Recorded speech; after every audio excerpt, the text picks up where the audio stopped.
पासून ते 8 जून पर्यंत कोणत्या कोणत्या जिल्ह्यात पाऊस पडणार आहे, पण एक दररोज भाग बदलत पडणार आहे म्हणून अंदाज लक्षात द्यायचा. सांगायचं झालं तर सातारा, सांगली, सोलापूर, कोल्हापूर, तसेच उत्तर महाराष्ट्रामध्ये नाशिक, धुळे, नंदुरबार, जळगाव, त्याच्यानंतर संभाजीनगर, जालना, बीड, परभणी, तसेच लातूर,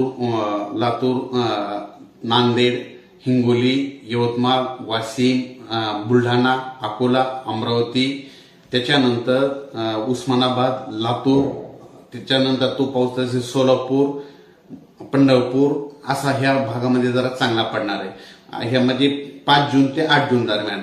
पण त्याच्यानंतर 8-9 जून पासून ते 13 जून पर्यंत राज्यामध्ये काही काही भागामध्ये जोरदार पाऊस पडणार आहे. त्या जिल्ह्याचे नाव सांगतो. 9 जून पासून ते 14 जून दरम्यान म्हणजे वडी नाले वाहतील असा पाऊस पडणार आहे. त्याच्यामध्ये जिल्ह्याचं नाव सांगतो. सातारा, सांगली, पुणे, कोकणपट्टीचे संपूर्ण जिल्हे, त्याच्यानंतर नगर जिल्हा, नाशिक जिल्ह्याला खूप पाऊस पडणार आहे. म्हणजे वडी नाले वाहणार आहेत, नदीला पूर देखील येईल. त्याच्यानंतर मुंबईला देखील अतिवृष्टी होणार आहे. मुंबईच्या जनतेने देखील सतर्क राहण्याचे म्हणजे 9 ते 12 जून दरम्यान सतर्क राहावे. त्याच्यानंतर पुण्याकडे देखील जास्त पाऊस पडणार नाही, पुणेकरांनी देखील सतर्क राहावे.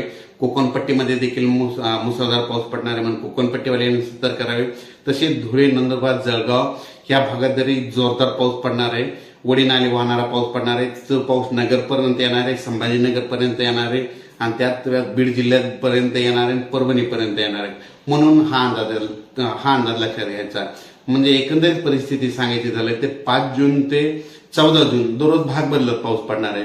पण 9 जून ते 14 जून दरम्यान मात्र कोकणपट्टी, पश्चिम महाराष्ट्र आणि उत्तर महाराष्ट्रात मात्र जोरदार पाऊस पडणार आहे म्हणून हा अंदाज लक्षात घ्यायचा.